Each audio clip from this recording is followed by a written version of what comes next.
Majdi untuk menjualkan pantun kepada Ananda Kasih. 20 saat bermula sekarang.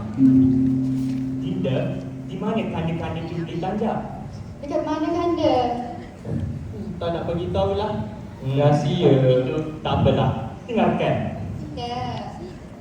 Bergolak lancang, segara dibelah, dik pasang naik lambungan ombak, pautan idagang, homograf menghelah. Apa yang celik, pembeli terjebak. Ananda Kasih akan kita dengarkan pantun itu tadi. Ananda diminta untuk menjawab dalam masa 80. Kelabu awan, hujan merintik, basahlah sudah bunga di taman, celik pembeli, posternya cantik, dipromosi giat di semua halaman.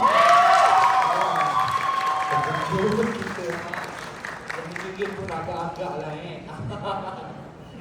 Kita ni ayanda tau, wataknya